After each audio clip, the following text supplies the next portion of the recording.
A very good evening, Zimbabwe, this Thursday, July the 29th, 2021. Welcome to our live talk show, the Women's Roundtable. I'm Sithandegile Mhlanga. And I'm Marvelous Mhlanga Nyahuye, broadcasting from my home in Washington, D.C. due to the COVID-19 pandemic.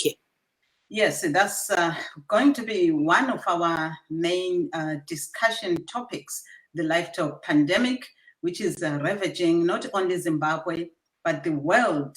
And the Minister of Health says as of 28 July 2021, that's yesterday, so far Zimbabwe is 103,567 confirmed cases with 3,340 deaths and 71,383 recoveries. This is from the time the COVID outbreak last year. And of course, there's a robust vaccination program going on.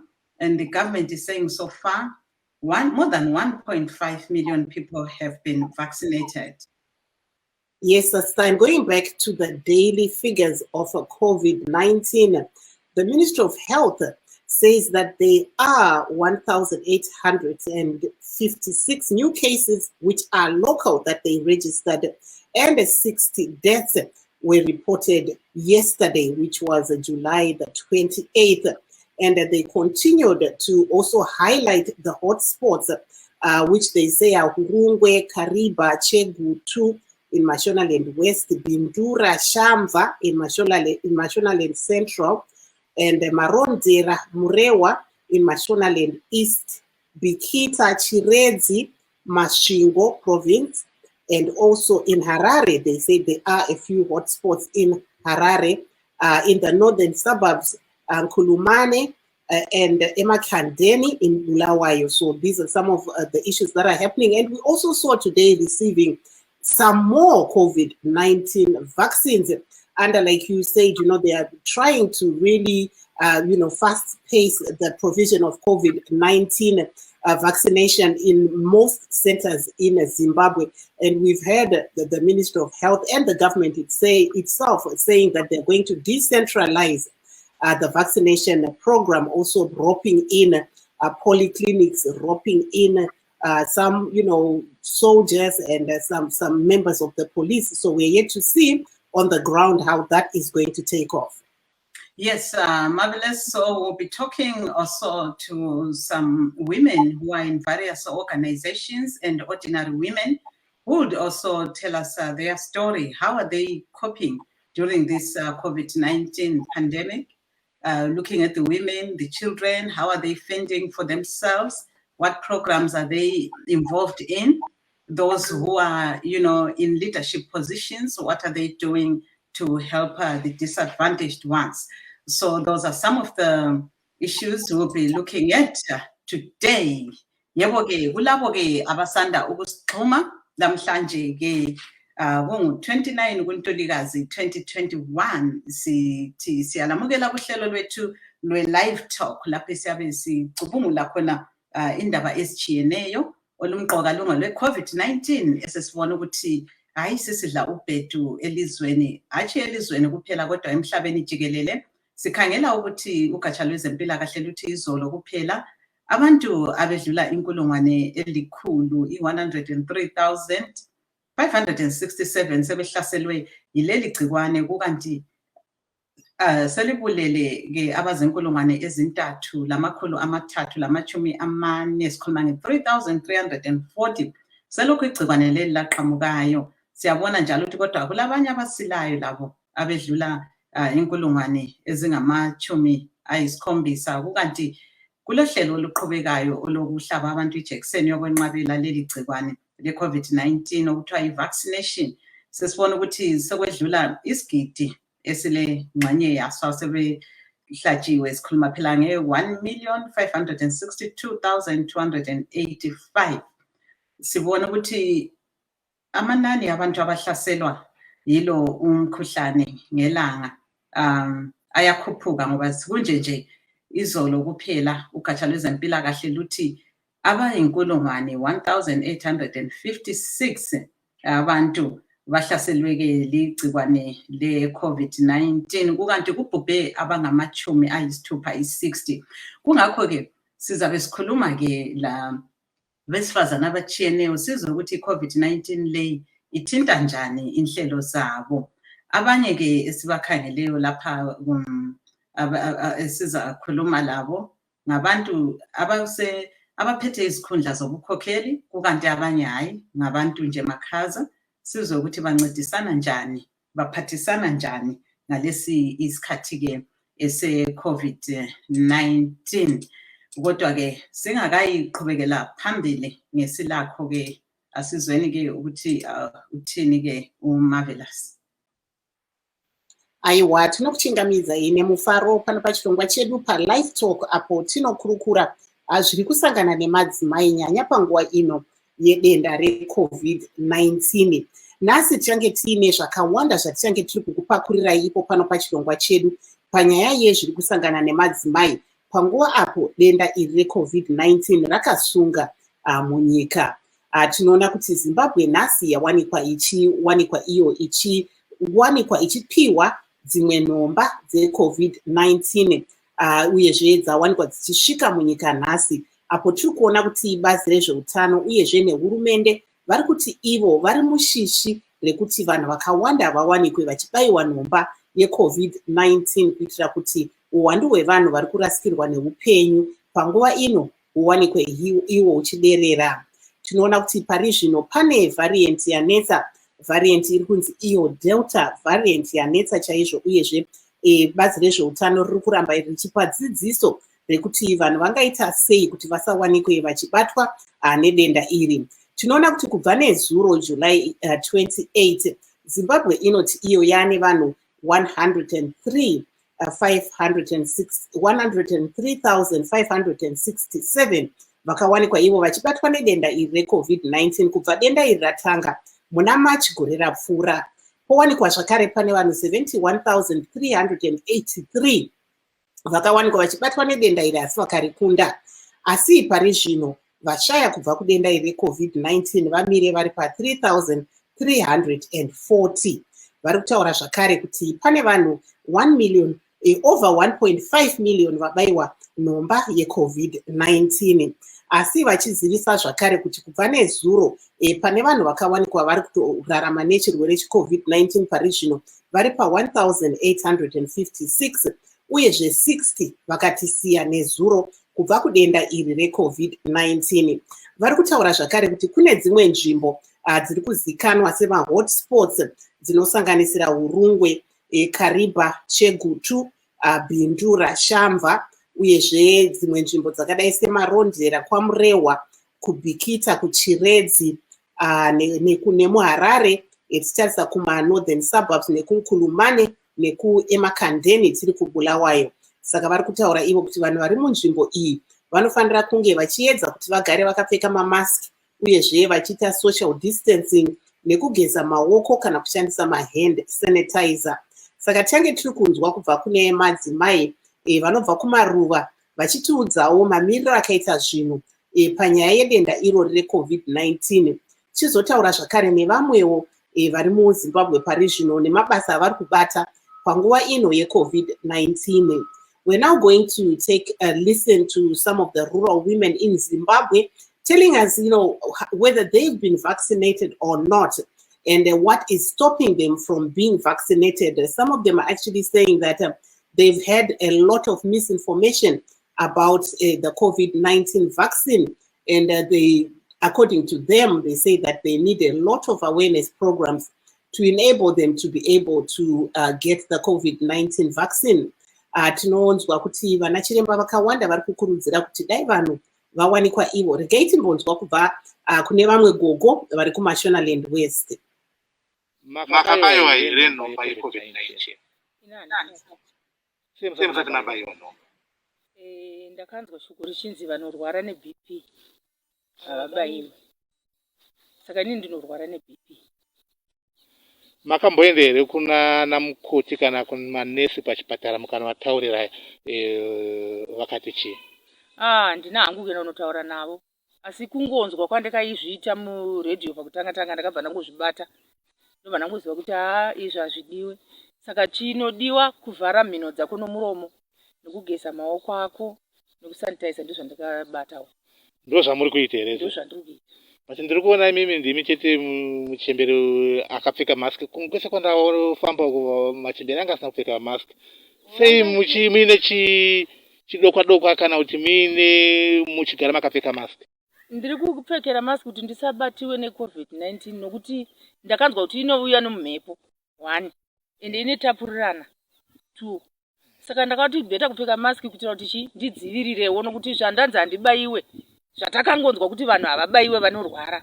Saka ndakabva ndangobatawo izvozvo kuti zvindiyamure. Maita zveni ndimi munonzimai ani kwe?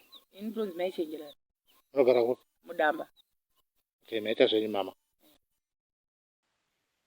We're hearing there from one of the grandmothers who is in the rural area in Mashonaland West, actually saying that she heard on radio that COVID-19 is airborne. So she's practicing social distancing. She washes her hands and she uses a mask because she heard that if you have high blood pressure, you shouldn't be taking the COVID-19 vaccine.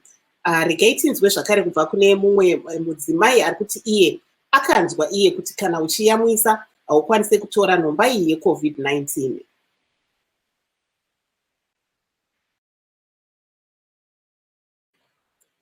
Apo tanga tiri kunzwa kubva kune mumwe mudzimai wechidiki achitaura iye pamusoro penyaya yekuti havasi kubayiwa nhomba yeCovid-19 nekuti vari kuyamwisa. Vari kumamisha kuMashonaland West vanga vari kutaura nemutori wedu wenhau Nunurai Jena. Regai tinzwa. Nokuti ndakanzwa kuti vanhu yamwisa havasi kubayiwa. Makanzwa nani? Ndakanzozvitaurwa paredhiyo. Chinzi vanhu vari kuyamwisa havasi kubayiwa nevakazvitaura. Okay. But makamboedza here kuenda mukanonzwa kuna namukoti kuchipatara? Handinomboenda. Asi kuteswa makateswa? Handinobva ndamboenda noteswa. Saka mutyere because ndiri kuona izvozvo hamuna kana mask futi. Mask ndinaro asi kuti nekupusha bhara manje kwandiri kuita. Handikwanisi kupusha bhara ndakapfeka mask.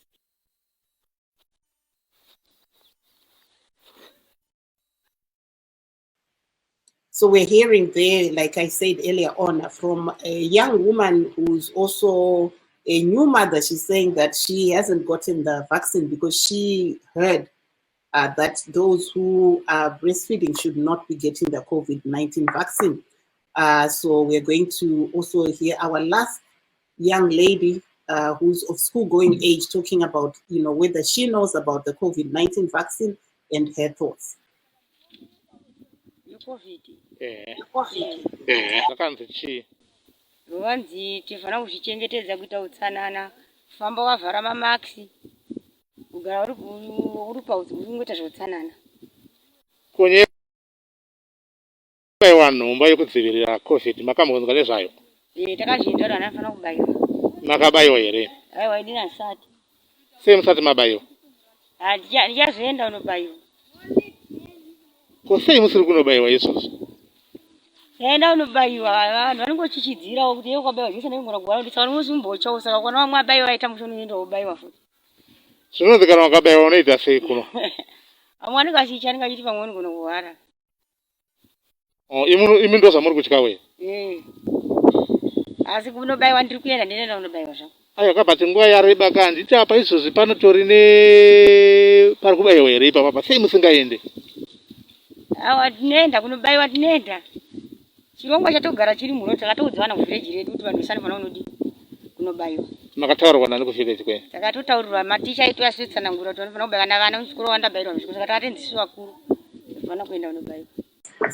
The young lady is saying that she heard from school that people should go and get vaccinated, but she says she's still scared because she wants to see whether those that have been vaccinated are okay. But I'm not sure at that age whether they've now started the program to vaccinate the young girls like her age. Over to you, Star. But I've got my guest on the line. Savannah Madamombe is now here. So as soon as you are ready, just let me know. Yebo ke siyabonga Marvelous kulabo abasanda ke ukusixhuma sixoxa ke ngesiphathelane le-COVID-19 njalo besibona ke abanye abalaleli bethu abakhulume le Studio 7 bechasisa ukuthi hayi bona bale nkolelo eziningi ezimayelana le-COVID-19 leyi. Abanye bathi babona ngani ukuthi nxa umuntu embonisa kumele angahlatshwe lokunye nje okunjalo njalo bebesichasiselwa ke lapho ukuthi kuhamba njani. Yikho ke sike saxoxa futhi ngaphambilini kwale ingxoxo labanye abahlonitshwa bethu abasitshele ezitshiyeneyo eziphathelane labesifazana. Sike saxoxa nonkosazana Ottilia Sibanda owenhlanganiso ye Bulawayo Residents Association. Yena laye uzasichasisela ukuthi kuyini kahle kahle okukhathaza abesifazana labantwana ngalesi sikhathi se-COVID-19 ngoba bona bacubungula behlaziye okwenzakalayo ezigabeni zabo. Asizweni ke ukuthi yena uthini.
Sibonge kakhulu ke unkosazana Ottilia Sibanda yena ke obona ngesiphathelane labesifazana i-Women's Branch ke ku Bulawayo Residents Association. Sengatoliki ke ukuthi kuyini ke yena abekutsho. Sizake sizwe ke ukuthi omunye njalo esixoxelayo obona ngezempilakahle ku-council yena ke ngu-councillor Sinikiwe Mutanda ukuthi yena uthini ngabakubonayo okuphathelane labesifazana.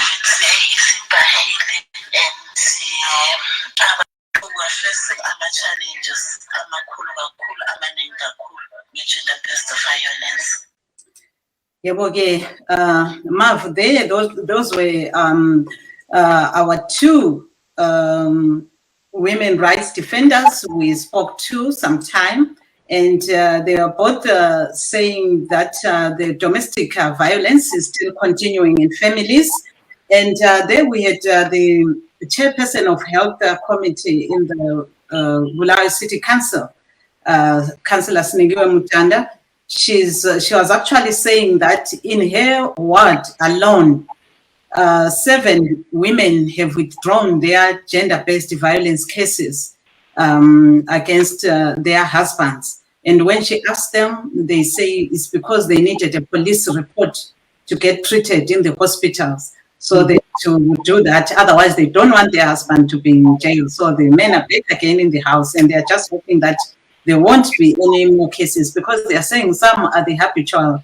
It usually happens over and over again. You may see the very same women going to report and then withdrawing the cases. And before that, we heard Ottilia Sibanda of the Women's Branch at the Bulawayo Progressive Residents Association, who's saying the women, the problem they have now, even if they go and line up for vaccines, they will be late. The curfew is at 3, so they won't have enough time to buy stuff, and they end up buying outside when the shops are closed, and those are expensive goods.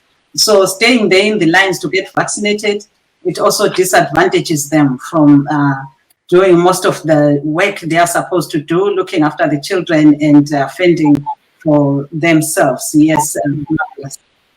Apo tanga tiri kunzwa vanyarikani vedu vanga vari kutaura ivo vachiti nyaya iri kunyanyonetsa pamadzimai ari kuwanikwa ivo vachisangana nemhirizhonga ndeyekuti mamwe madzimai vanokwidza nyaya dzavo kumapurisa asi kuti vangowana report kuitira kuti vaende kunowana kurapwa kuchipatara mahara. Asi kana pakusvika panguva yekuti varume vai vasungiswe, madzimai vai vanobva vabvisa nyaya yavo kumapurisa. Saka ndo zvimwe zviri kusanganikwa nemadzimai zvekutaura kwanga kuri kuita vanyarikani vedu. Asi tabva taita rombo rakanaka. Tine muzvare Savannah Madamombe vanova ivo vanorwira kodzero dzevanhukadzi uyezve vachishanda nevanotora zvinodhaka. Vari pano pachirongwa chedu vachitiudzawo maonero avo mamiriro akaita zvinhu munyika yeZimbabwe panyaya yedenda irori reCovid-19 takanangana nemadzimai. Tinokuchingamidzai nemufaro muzvare Madamombe. Hello, regai tione kuti muzvare Madamombe tinokuchingamidzai nemufaro. Tiri kuona kuti pari zvino ndofunga line yava haisi kuita but tinavo panhare.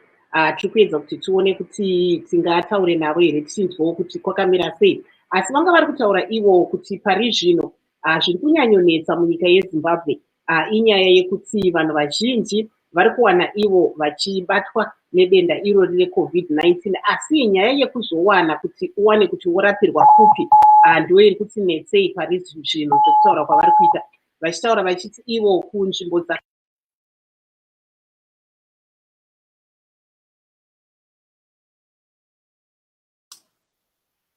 Yebo-ke lapho Marvelous-ke besathi udinga omunye umhlonitshwa wethu ozasixhasa manje-ke masinyane. Yena-ke singathi-ke kathesi okwamanje sisamelele ukuthi sixoxelayo unkosazana Savannah Madamombe olwela ilungelo loluntu.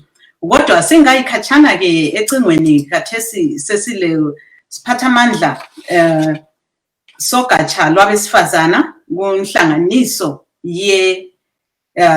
kubandla lezombusazwe-ke ele-MDC Alliance-ke sikhuluma ngonkosikazi Barbara Tanyanyiwa. Siyakwamukela kuhle. Ngiyabonga Sithandekile.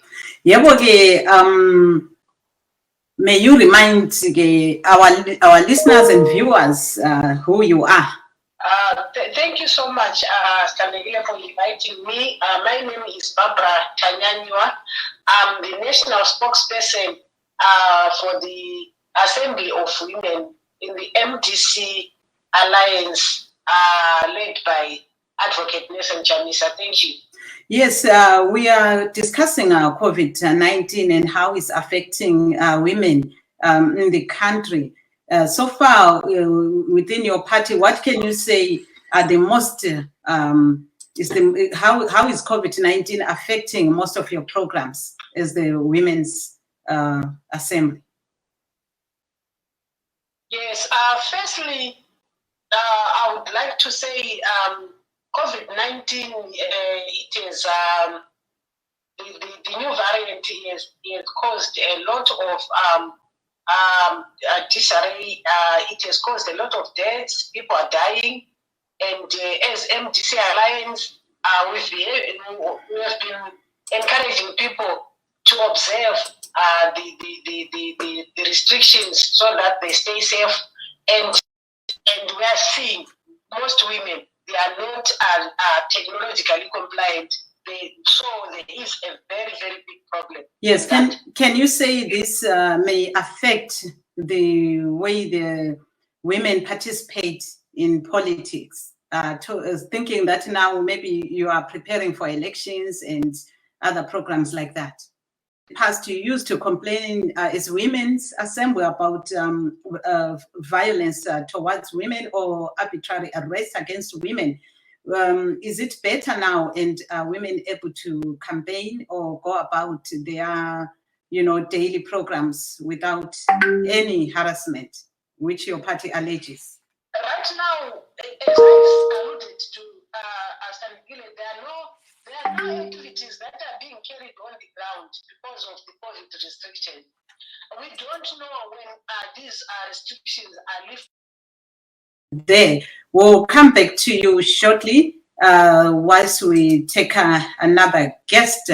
So Marvelous, there was Barbara Tanyanyiwa, who has explained mostly on how the COVID-19 pandemic is affecting the women's activities. Over to you. Let's quickly take our next guest. Sisi Savannah Madamombe, tokuchingamidza pachirongwa. Ndinotenda makadii vateereri.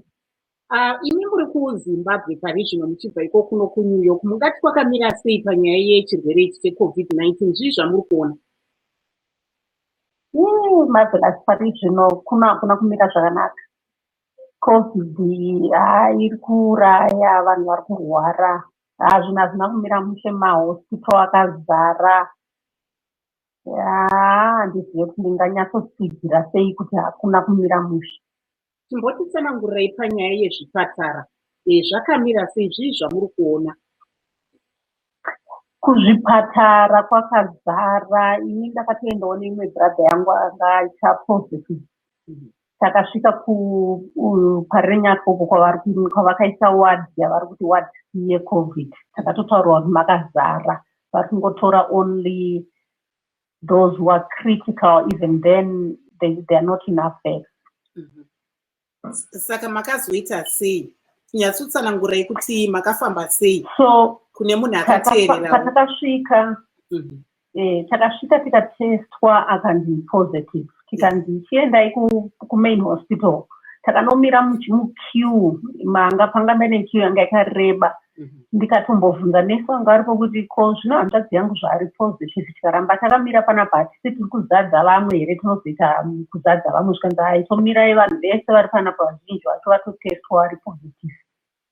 Tikazopinda kuward C kwacho, kwatakagara nguva hombe tichimirira kuti tiona ana chiremba. Vakazomuona vakati uyu asiri kushowa masainzi ekurwara, dzokerai henyu naye kumba mungonoisolata, munoitawo zvamunoita muiko. Ndikati ko zvino hatina pokuisolata. Zvikanzi hapana zvekuita, munhu wese aingobuda imomo anga asingarwara aingonzi dzokerai kumba munoisolata kumba. So ndo nhamo yacho iriko, hakuna quarantine places zvakanga zviriko zvepekutanga. Saka kana ukanzi positive unongonotsvagawo kumba kuona kuti uita sei.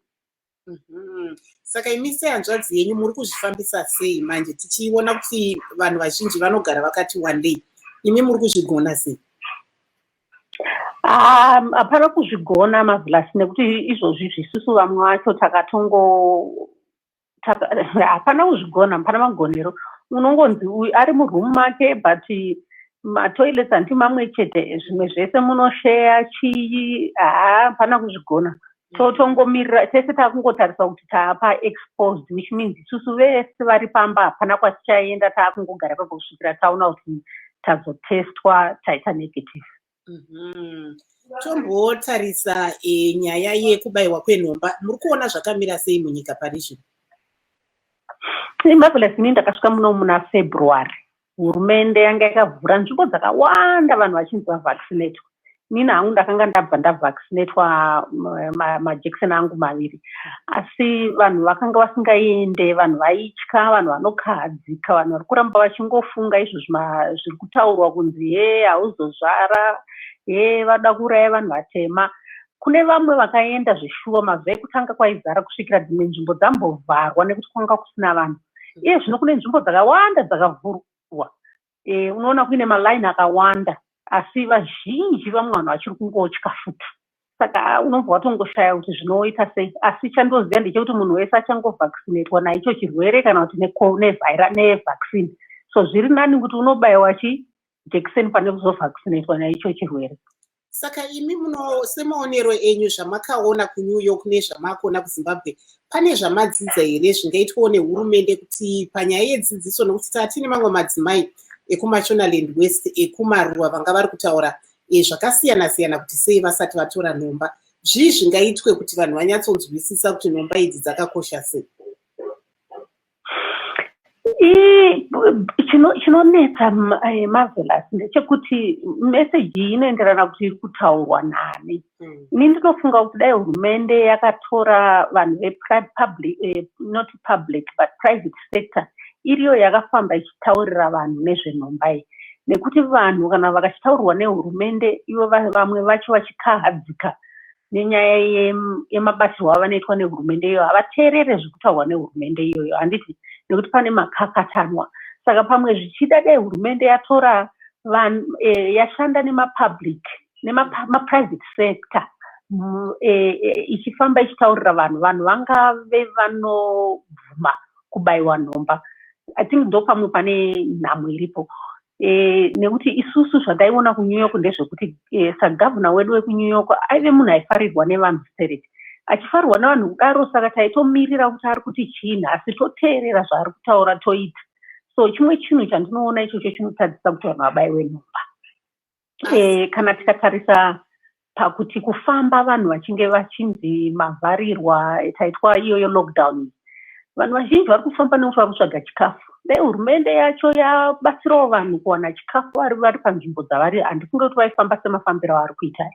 Asi pari zvino kuti vanhu vanodzigarai vasina chekudya, ndiri kuona vanhu vanongoramba vachimbeya vachitsvaga chidhola rekuti vadye. Maybe if we can just switch quickly to English, if you can just tell us your experience that you faced when your brother was not feeling well and you went to get him tested for COVID-19. What happened? So what happened, Marvelous, was really something that I think it's borderline carelessness, or it's an institution that doesn't understand or was not prepared. So when they called us, after I had argued and said, look, I can't come because there's COVID, we arrived without them even notifying us that the institution had a pandemic, a COVID issue. So when we got there, we took our brother, we started putting the things in the car, and then all of a sudden another car which looked like an ambulance shows up. So I'm asking them, what is going on? Why is this car here? They casually just told us that, 2 people had tested positive. So I was like, what do you mean? So you mean they're all going into testing? They're like, yeah, we are taking people to testing. I said, what about my brother? He's not showing any signs. Sure enough, my brother wasn't showing signs, but when we took him to get tested, he was positive. So it means there was no understanding, even from an institution, you understand, institution level. So they exposed us, and at that point, I couldn't just leave my brother. I had to take my brother with me to Parirenyatwa, and then I couldn't just say to him, just go by yourself inside the COVID zone. I had to go with him, which means I'm further exposing myself and then exposing other people. I just think it wasn't handled well. So from there, how are you now, like giving care to your brother? We know most family live, as a community. Is it doable? How are you doing it? It's not doable. We share bathrooms, we share toilets. So it's just that, everybody is exposed.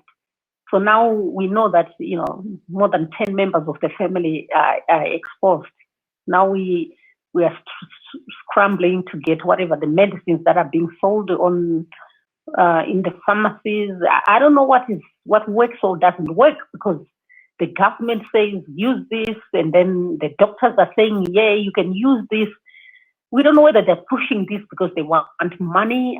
We just don't know. You just take anything because you're desperate. At this point, I'll drink anything, right? I'll just drink anything. What about the issue of the COVID-19 vaccine? What are you seeing on the ground? In the beginning, people were getting vaccinated. But at the same time, there were so many places open, and a lot of people who are still not going, because there are a lot of conspiracy theories around. Whether it's true or it's not, nobody verifies. People are just afraid. And I think the other issue is also about trust. I think the government should probably use private sector to go and talk about vaccines to people, because there's no trust between people in the government, right? So it makes people skeptical. They fear. They don't trust what is coming out. But when I'm looking at what is happening in New York City, when the governor, who is well liked and well loved by the people, was talking to us about the vaccine, we used to just listen to him and do whatever he says. So I think they when it comes to this vaccine, talking to the people, let's have the private sector as well involved, talking more, so that people can understand this is not about politics. This is about just saving people's lives. It's about your life and other people's lives. Maybe before I let you go, I know you're on a tight schedule. Unless if you can give us a few more minutes, I can keep you on the phone. That's up to you. Just also, when you look at women, what are you seeing when you look at, the number of women that are actually going out there to get vaccinated? I think women are getting more vaccinated than the men. The men are hesitant and too much conspiracy theories about black people this, black people that. But I see, because you remember the other thing that I'm doing is dealing with people who are abusing drugs. There's a huge exposure that women as mothers who are taking care of these kids who are dealing with drugs, they are being exposed a lot. Because these guys, they don't stay at home, they go and do their drugs at night, and then they share these apparatus that they use for smoking, right? They're sharing 20, 30 people, and then they come back at home. I know of 2 mothers who have died in the group. We have 2 groups of women, 2 groups of parents on WhatsApp. 2 parents died, and they died of COVID, and their kids had tested positive as well. So the women are being exposed because they are the naturals as it is anyway. But the whole entire family gets exposed once COVID gets into the family. Thank you very much there, Savannah Madamombe, a rights activist, just sharing what she's seeing on the ground. We'll come back to you shortly, Asta. We'll go back to our other guest, Barbara Tanyanywa. Can you respond, or what are your views to what our other guest, Savannah Madamombe, was saying? Okay, I think what she was saying, Stan Leslie, it's exactly what's happening in Zimbabwe. For example, I've got my daughter. My daughter is in isolation. She tested positive for COVID-19. So this is how real the situation is. Yes, sorry about that. You can go ahead. Yes, and this is how real the situation is. So she's isolating. The good part of it is she can isolate because the house there are so many, there are big rooms, and the rooms are many. There's also my other daughter she's got a small baby, and they're also isolating. They are not mixing. So even the uncle, their uncle also tested positive, their own house. This is in Bulawayo. So you can see how deadly this virus is, and to make matters worse, people are still moving. People do not want to stay in homes like what the caller is just said, to say they don't have a choice. Because there is what we call this hunger virus. There's coronavirus versus hunger virus. So people will just go out to look for food because people are hungry. They can't stay in their homes, and the people are like. There's also a situation in Marondera where they use boil water in towns. The tap water is not coming out, so people come to the bowl without mask. Okay. So you see, it's not that they don't have those masks, but they have to buy them. Okay. So this is how the situation is, and even the hospitals, I'm told they are full.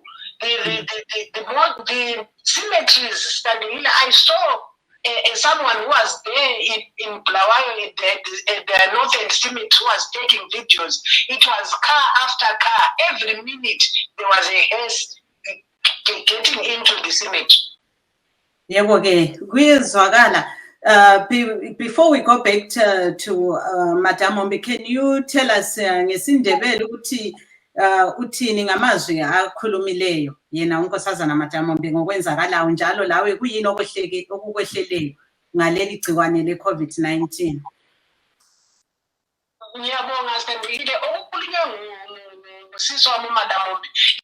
Aiwa, apo tangati siri kunzwanana sezvo microphone yangu inge isina kuwanikwa iyo yakavhurika. Saka potanga tiri kunzwa kubva kuna munyarikani wedu vari pano vari kutaura ivo pamusoro penyaya iyoyi yedenda reCovid-19 vachitaura kuti ivowo hama mwana wavo kuZimbabwe ikoko akatiwanikwa achibatwa nedenda iri reCovid-19 uye pari zvino vatori panzvimbo iyoyi yekuita isolation nezvimwe zvakadaro panguva inoyi.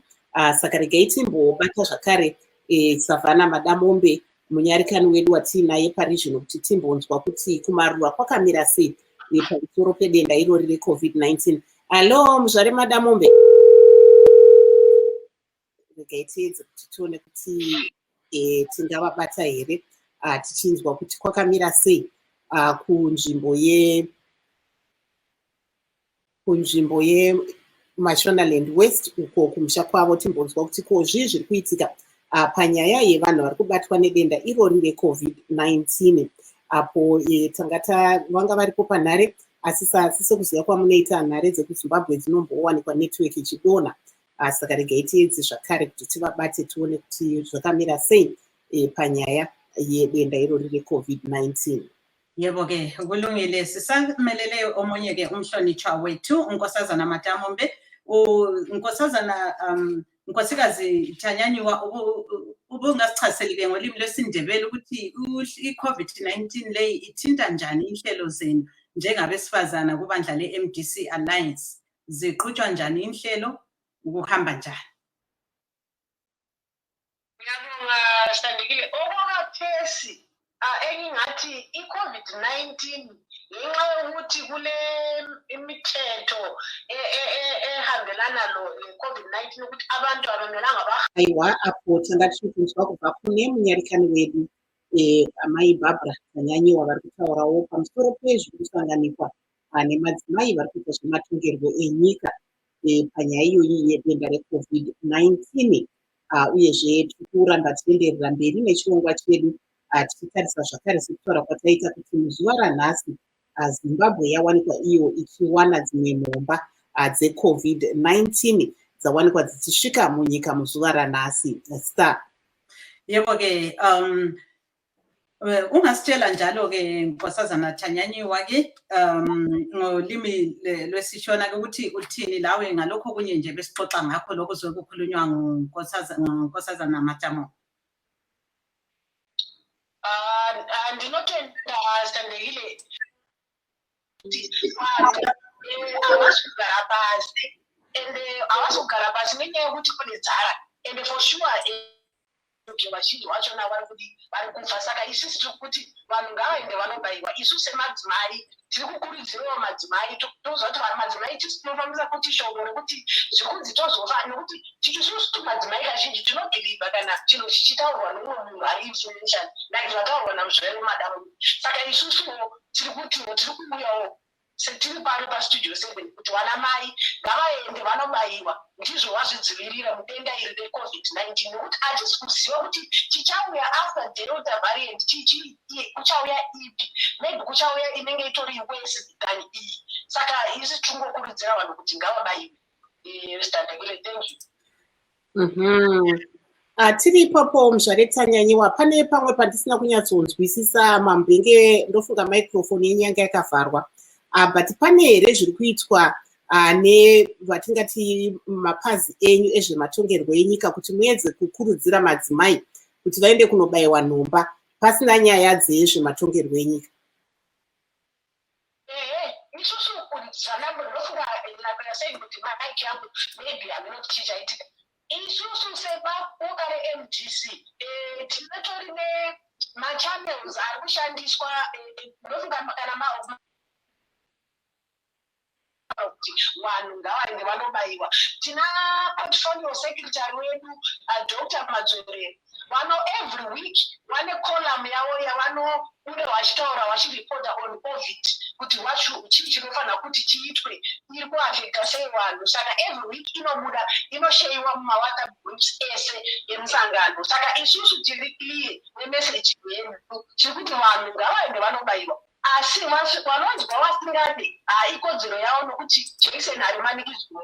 Asi isusu tiri kuti aiwa hatingafi muchiurayiwa neignorance. nezvinhu zviri pachena nekuti isusu Tandekile tiri government an alternative government saka tinofanira kuita zvinoitwa nevanhu vanoti kana tikapinda nhasi mangwana tikamuka tikapinda mugovernment tinoti vanhu ngavasamaiwe here kana kuti tichati vanhu ngavamaiwe. Hakuna hurumende inoda kuona vanhu vachifa saka isusu tiri kuti vanhu ngavamaiwe and messaging hurumende ngaiimprove on messaging yevaccine nekuti vanhu havana information saka information department negovernment I think pane something chiri kuleka chisi kuitwa nekuti vanhu vari kuteerera vanhu vari kuinzistere kudarika zviri mukati. Thank you very much. Yes, so Masinika, if you can give us your last word ngesindebele ukuthi kuyinokuxwayisa abantu ukuthi bekwenze ngomzuzu owodwa nje 1 minute. Ngiyabonga mina enguxwayisa khona abantu ukuthi baqhubekele belandela izimiso ze-COVID ezifana nokugeza izandla, ukuhlala khatshana lakhatshana esithi social distancing, ukugqoka imask bengashiyani le mask, nokuhamba ezimfeni Tandekile lanxa kuthiwa siyafuna ukuhamba emfeni abantu kabayekele ukuhamba ezimfeni ngoba sokutholakele ukuthi izimba ngama-super spreaders.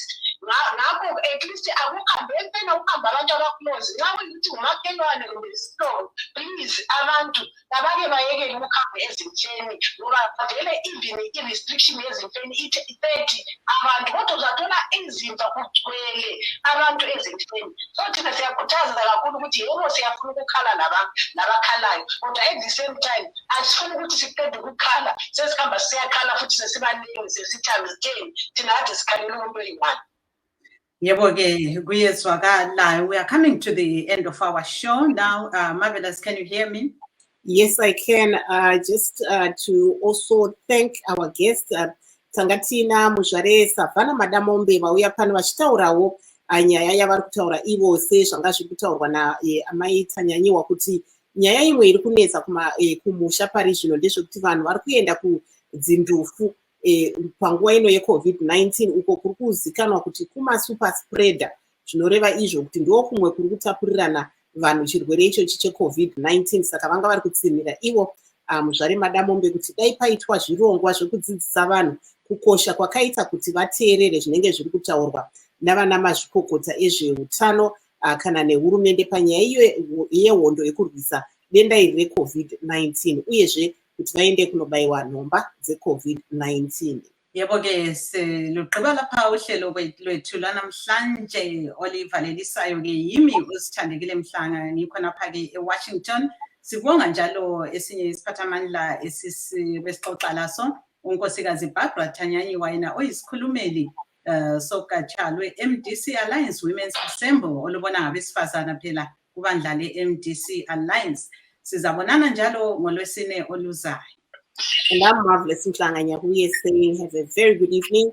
We'll meet again tomorrow on Let's Talk with